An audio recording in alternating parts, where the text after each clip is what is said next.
Okay, we're back with Bob, and we're talking about the Jet Wrestling team back in the 80s, Olympic program for kids, worked out at Camp Pendleton.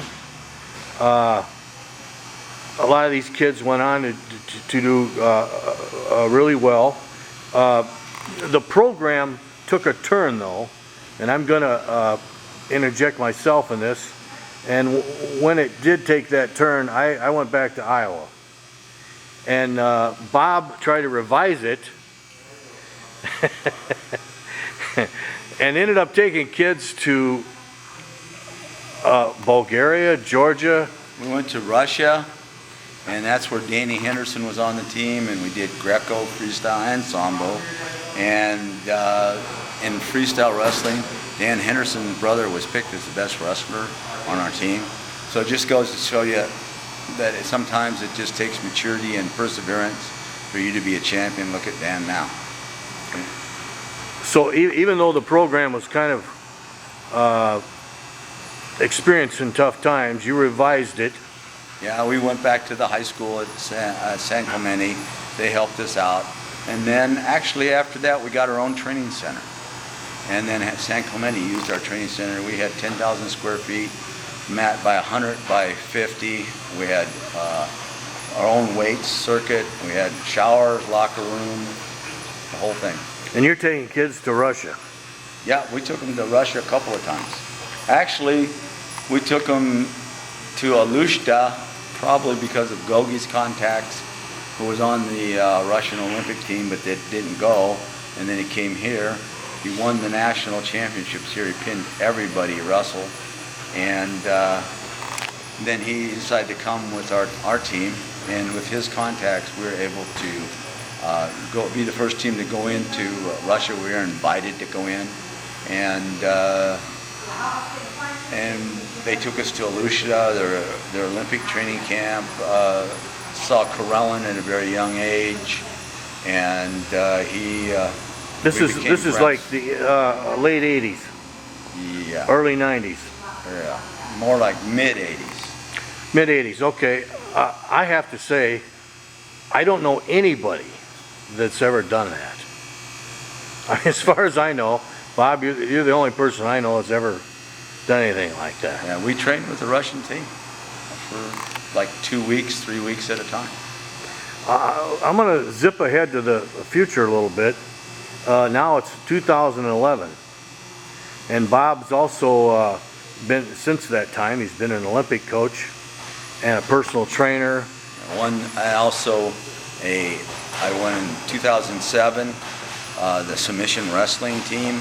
I was one of the coaches. Well, there was just two coaches, me and another guy, and we won all 9 golds. It was really interesting because it was wrestling with submissions, like in the old catch days. And what was great about it is this girl, Lisa, I can't remember her last name right now, but Lisa's husband died in the fiance, excuse me. Lisa's fiance died in the Iraq war, and she didn't know if she even wanted to come. She qualified, and so she decided to come,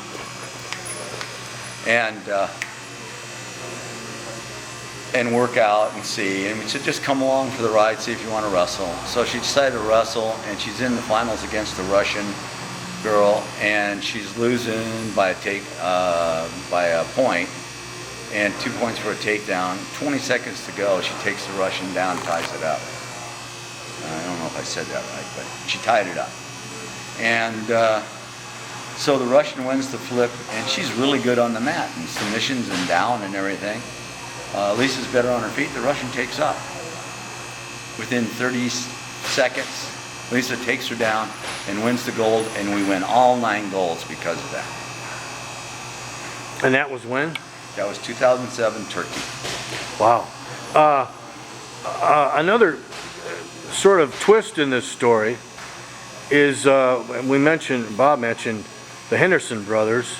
Mm-hmm. Two of the kids that wrestled with us on the Jet team, and one of them, Dan Henderson, now is really done well. He holds the belt in 185, 205, and just beat Fedor, knocked him out, and could possibly win a belt at heavyweight if he gets the right match. And he's 40 years old. Just turned 40. Danny Anderson, one of the Jets. Yep. So now, in addition to wrestling, in addition to surfing,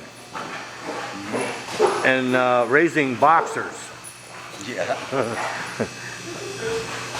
Bob's involved in mixed martial arts. That came through the Gracies. I went down and Which started years ago. yeah, in '78, I went down there to do wrestling thing by Fila. They sent us down in AAU at the time we were in control. So I went down there and I was waiting in the airport for 2 hours. The wrestling officials never came to pick me up. And so the Gracies heard about it and heard some wrestling guy. And they called me. They came pick me up, said they were the wrestling people, which they weren't. Took me to their practice and these guys all got gis on. I said, why you guys all wearing gis? I said, you know. He says, well, we do jiu-jitsu, but we want to learn wrestling and stuff. So I taught him wrestling techniques, and he was kind of a Renaissance guy. He basically wanted to know more about wrestling. He was even thinking about competing for his country in the Pan American Games for wrestling. And so I was teaching him wrestling techniques on his feet and different things. And then we'd have brainstorming sessions, and you'd say, okay, if a guy did this, what would you do? I'd pull his arm and do this. He said, okay, that might not work for jiu-jitsu, work for wrestling. And then I said, what if you do that? And I said, I do this. He said, oh, I like that. And I didn't even name it. It was off a key lock. Some old guys that were 60-something years old that did submission wrestling in the LAY taught me. And they called it, so they decided to call it the Americana. I was the American wrestler that went down and taught him that move, and then I brought him up, Igor and his wife, to wrestle in YMCA Nationals in Sambo. It was Greco and Sambo and freestyle. I entered Greco and freestyle, won them both. And then we went to the Pan American Games in conjunction with the World Championships in '79, and so. He submitted everybody. The only person that took him down was the guy I was training for the U.S. team. And so basically my Sambo things were in '77 in Mexico City. We won 7 golds, 2 silvers, and a bronze, and we won the team championship. And then again, we won the team championship. It wasn't as tough. And he won the gold and I won the gold together, but they didn't have our medals ready, so they gave us some rinky-dink little medals, and I promised I'd get it to him. And a guy named Ivan Olson was team leader and involved with the AU, and he said he'd get it to him, he'd get it to me, kept talking to me, got sick, and then he got even sicker and passed away. Then the USA Wrestling took over, not the AU any longer. It was really hard, and then I got inducted to the California USA National Hall of Fame, and I met a guy named Dan Dierdorf. He said, you know what, I think I got that medal. I still have it somewhere. He just moved 2 weeks ago. I found it as I was moving. He sent it to me, and now I want to get it to the family because I feel like I promised him that, even though he passed away in a hang gliding accident after that too. I'm still going to get that medal to his family. You're going to do it. See Igor or somebody, or Angela, his wife, I don't know. Whoever will come and get it and do a little ceremony someplace.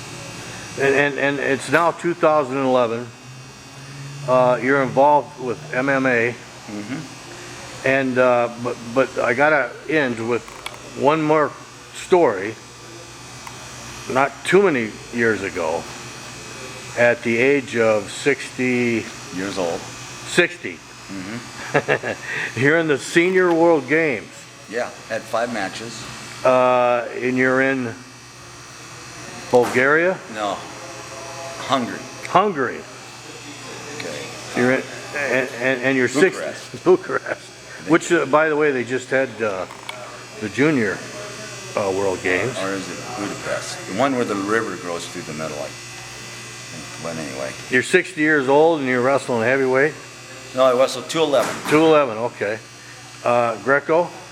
No, freestyle. Freestyle. People don't realize I was a better freestyle wrestler than Greco. I just concentrated because my guys liked it and wanted to do more of it. So at 60 years old, you win the World Games. Yeah, I got, it was really neat, funny story is, a guy from Moldova comes up to me like in the quarterfinals and says, you lose, I win, and he puts 10 $100 bills down and wants me to take the money to lose. And I spoke a little Russian, I just said, any penny my you, I don't understand, walked away from him. I wrestled that guy, I took him down, flat on his back, didn't get a takedown, put us back up, took him down, finally got a takedown, did what we called the jet cradle, clamped his head and his knees together with mine, turned him over on his back with the cradle. He's just stuck there. He's grabbing and reaching for my testicles and squeezing. And I said, I don't care, I'm just going to pin you here. The referee breaks it. I think, okay, I won the match. And he goes, no, both up. They didn't call the foul, didn't do anything. I got no points. I put him with the Anderson bar, ran him, put him right on his back, flattened him out, broke it, put us both up. Said it was an illegal move or something, and then finally ended up winning 3-0. And After pinning him twice. Yeah, after pinning him twice and taking him down a couple of times. And one time I even got mad. I just shot a double and drove him right into the timer stands and everything. Knocked him over. And we're walking back and he shoves me. I shove him back and the referee stepped in. So, and then I went on and pinned the guy that took third and beat the German that was on the German team when he was young, national team, wrestled in the World Championships. Okay, it's now 2011, I guess I've said that 3 times. How old are you? 60. How old are you now? Oh, now I'm going to be 68 in a month and a half. He's going to be 68. What'd you do yesterday? I went surfing. And I did it this morning. I actually got on the nose and hung 10 for about 3 seconds. And he's 68 years old, and he's also coming down here to show some stuff in this gym. Yeah. Well, there you have it, kids. There's a little bit of California's Bob Anderson. California wrestlers. There you go. And cut.